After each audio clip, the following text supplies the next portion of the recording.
तीनों के लेवल्स बता देता हूं और इन तीनों पे इनका नज़रिया जो है वो 5 से 7 साल का है। तो पहला जो है वो जियो फिनांस है।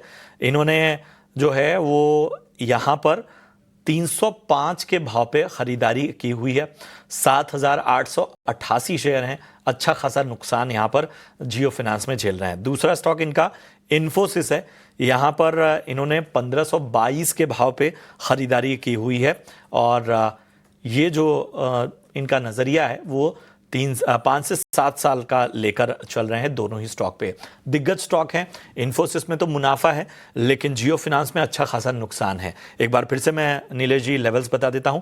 जियो फिनांस 305 और इन्फोसिस 1522। बिल्कुल, देखिए सबसे पहले तो जिस हिसाब से इन्होंने नजरिया टाइम फ्रेम पकड़ के चल रहे हैं 5 से 7 साल का, तो दोनों ही अच्छी कंपनीज इन्होंने पिक की है। जहां तक जियो फाइनेंस की बात है तो लॉन्ग टर्म के लिहाज से काउंटर काफी अच्छा है और फिलहाल शॉर्ट टर्म के लिहाज से भी अगर हम देखें तो काउंटर में स्ट्रेंथ है। एक निचले स्तरों पर बेस फॉर्मेशन 200-220 के जोन में बनता हुआ नजर आया था, वहां से लगातार एक रिबाउंड जो है वो कंटिन्यू होता हुआ नजर आ रहा है। तो 320-330 के लिहाज से शॉर्ट टर्म में हमें एक मोमेंटम देखने को मिल सकता है, बट लंबा नजरिया है तो काउंटर में पोटेंशियल है कि यहाँ से काउंटर 500-700 तक के भी लेवल दिखा सकता है नेक्स्ट 3 to 4 इयर्स में। हालांकि 5 से 7 साल का काफी लंबा नजरिया है, उसके लिए इनको कंटिन्यूस क्वार्टरली रिजल्ट को मॉनिटर करते रहना होगा। बट फिलहाल के लिए काउंटर में स्ट्रेंथ नजर आ रही है, शॉर्ट टू मीडियम टर्म के लिहाज से बने रह सकते हैं। इन्फोसिस देखिए इस पर्टिकुलर काउंटर ने काफी अच्छा कैगर रिटर्न दिया है। अगर पिछले 10-15 सालों की बात करें तो काउंटर एक अच्छी पेडिग्री का है, लार्ज कैप आईटी काउंटर है, तो यहाँ पर भी बिल्कुल बने रह सकते हैं। एक सेक्युलर अपट्रेंड में रहा है लगातार। जो अपमूव हमने यहाँ से 2001 से कंटिन्यू होता हुआ देखा था वो अभी भी यहाँ पर मंथली टाइम फ्रेम पे देखे तो एक्सटेंड होता हुआ नजर आ रहा है। तो काउंटर में स्ट्रेंथ है और बिल्कुल बने रहने की सलाह होगी। यहाँ पर भी निचले स्तर पर 1300 के आसपास का काफी इंपॉर्टेंट सपोर्ट है। जब तक वो ब्रेक नहीं होते तब तक आउटलुक पॉजिटिव है। तो ये तो शॉर्ट टू मीडियम टर्म के लिहाज से हुआ, बट यस 5 to 7 ईयर्स के पर्सपेक्टिव से यहाँ पर भी बने रहने की सलाह होगी। ऑलराइट, आगे बढ़ते हैं। गुड़गांव से रेखा जी फोन लाइन पर हैं। नमस्कार मैम, कैसी हैं? Good morning. Good morning ma'am, अच्छी हूँ। बताइए आपने क्या स्टॉक खरीदा हुआ है? मैम मैंने वोडाफोन के 80,000 शेयर लिए 7.15 के रेट में। 7.15 नो? हाँ जी हाँ जी जी जी, बताइए। तो ये क्या इनकी रेट बढ़ सकता है, चांसेस है? आपको और कितना समय देना होगा? मैम 1 महीना या 2 महीने। 1 महीना आप देना चाहती हैं, चलिए ठीक है। ओके, लक्ष्मीकांत जी क्या सलाह होगी वोडा आइडिया?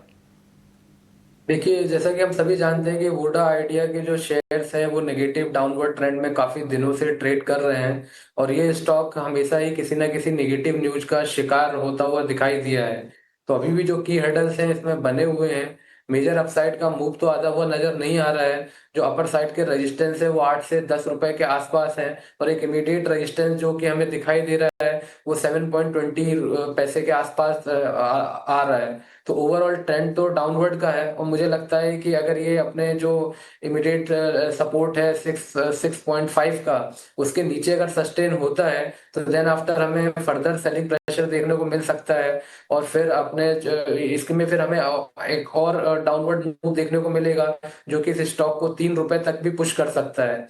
तो मुझे लगता है कि इनको स्टॉक्स में एग्जिट हो जाना चाहिए और जो दूसरे बेहतर स्टॉक्स हैं वहां पे ट्रेड करना चाहिए ताकि ये मार्केट से कुछ अच्छे रिटर्न निकाल सके। यहाँ पर तो ट्रेंड काफी डाउन लग रहा है और 6.5 के नीचे अगर फिसलता है तो फर्दर डाउनवर्ड प्रेशर हमें आइडिया में आने वाले समय में देखने को मिल सकता है। कहाँ कर सकती हैं लक्ष्मीकांत जी लॉस की भरपाई करने के लिए? कोई रिकमेंडेशन देंगे आप इनको शॉर्ट टर्म नजरिए के हिसाब से? जैसा कि पीएसयू बैंक्स में काफी अच्छे मोमेंटम नजर आ रहे हैं तो मुझे लगता है कि अगर इनको ट्रेड करना है तो एक महाराष्ट्र बैंक का स्टॉक है जहां पर हमें आने वाले समय में हम अपसाइड के मूव देख सकते हैं। आज भी अच्छे खासे मोमेंटम के साथ ये स्टॉक हमें क्लोजिंग देता हुआ नजर आएगा। Back to back bullish candle का फॉर्मेशन है, इंडिकेटर ऑसिलेटर पॉजिटिव साइड की ओर ट्रेड कर रहे हैं।